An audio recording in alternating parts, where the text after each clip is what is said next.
Ini makin modern, makin menggejala ini. Married single itu makin menggejala. Kawin tapi lajang gitu loh. Kawin tapi seakan-akan lajang. Jadi lu kawin tapi merasa sendirian gitu.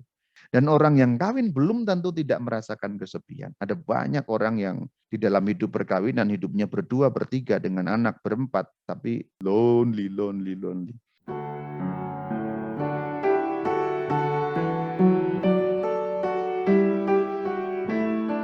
Orang sering menggambarkan lawan dari cinta itu benci. Padahal kalau dalam konteks hidup perkawinan, lawan dari cinta itu bukan benci karena kita sudah tahu keputusan itu dasar yang begitu kuat bagi sebuah relasi. Aku memutuskan untuk mencintai kamu.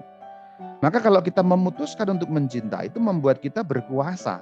Yang tadi dalam bahasa di awal tadi kita punya kontrol, kita punya kendali atas cinta itu. Sehingga kita tidak menjadi korban dari perasaan-perasaan yang menyergap dengan tidak terduga. Kita memutuskan mencintai bagaimanapun perasaan kita itu seperti apa. Ini seperti muluk sekali, tapi sesungguhnya untuk memulai hubungan dan relasi yang dasarnya kuat, memang harus ini. Meskipun dalam kenyataan, in reality itu nggak selalu bisa seperti ini.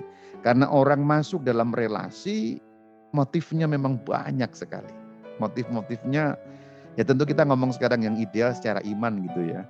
Dalam kenyataannya orang untuk berrelasi pun motifnya berbeda-beda ya. Mulai dari materi, mulai dari macam-macam lah. Motivasi terdalamnya maksudnya ya.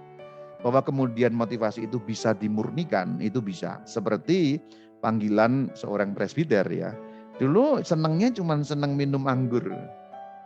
Waktu kecil lihat Romo minum anggur senang. Lalu kalau jadi Romo nanti bisa minum anggur. Ya motivasinya cuma itu masuk seminari. Tapi lama-lama bisa dimurnikan. Di dalam hubungan relasi suami istri juga sebenarnya bisa.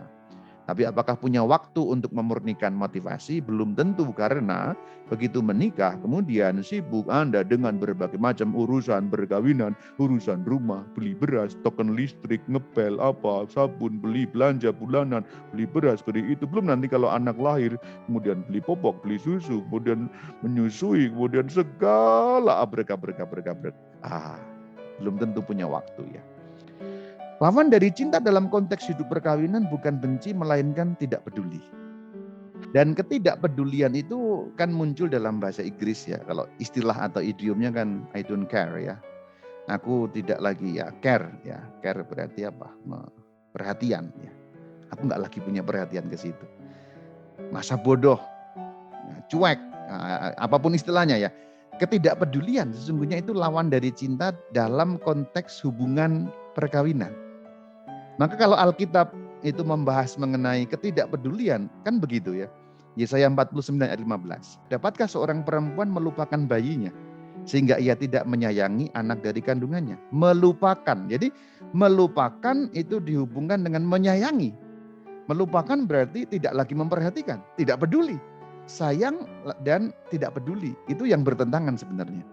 Maka di kalimat selanjutnya Tuhan katakan, sekalipun dia melupakannya, aku tidak akan melupakan engkau. Aku selalu peduli dengan engkau. Maka ada lagunya, Allah peduli. Gitu loh.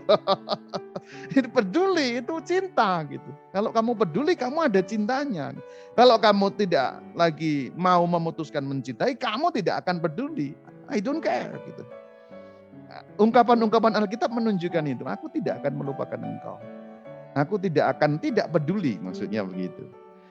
Itu bahkan doa-doa dalam kitab Mazmur begitu. Kalau kita baca Mazmur 42, ini bukan satu-satunya contoh, ada beberapa contoh mengenai ini. Aku berkata kepada Allah gunung batuku, mengapa engkau melupakan aku?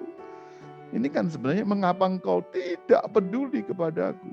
Berarti kehilangan cintanya seakan-akan begitu.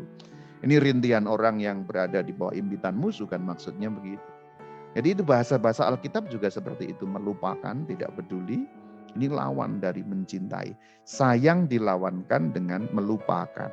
Cinta dilawankan dengan tidak peduli. Dan ketidakpedulian itu membawa ini. Masalahnya kan di sini sebenarnya. Loneliness.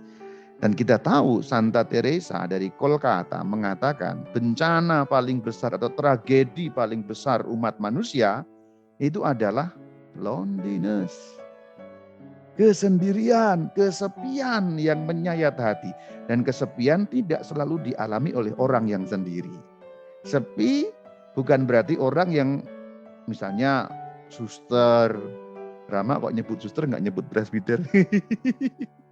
Dan orang yang kawin belum tentu tidak merasakan kesepian. Ada banyak orang yang di dalam hidup perkawinan, hidupnya berdua, bertiga, dengan anak, berempat, tapi loneliness, lonely.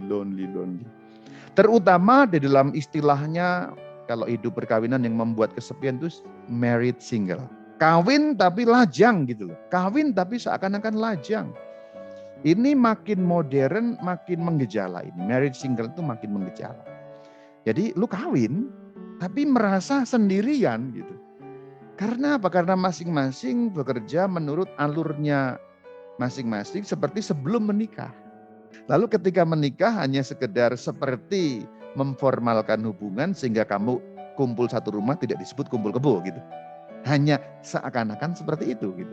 Maknanya lalu masing-masing kerja di sana pulang seperti biasa. Kalau dulunya ke rumah masing-masing sekarang dalam satu rumah terus kelonan gitu aja udah gitu. Kalau pas marahan ya nggak kelonan lagi gitu. Itu marriage single. Yang satu tetap dengan hobinya go-kart, satunya tetap dengan hobinya golf, satunya tetap dengan hobinya badminton, satunya tetap dengan hobinya ke pantai, dan masing-masing tetap dilakukan dengan kawan-kawannya. Lalu terjadi loneliness. Itu beberapa contoh yang makin ke sini makin banyak terjadi ini. Perkawinan, hidup dalam perkawinan tapi perilakunya orang lajang gitu. Dalam perkawinan tapi merasa bujangan.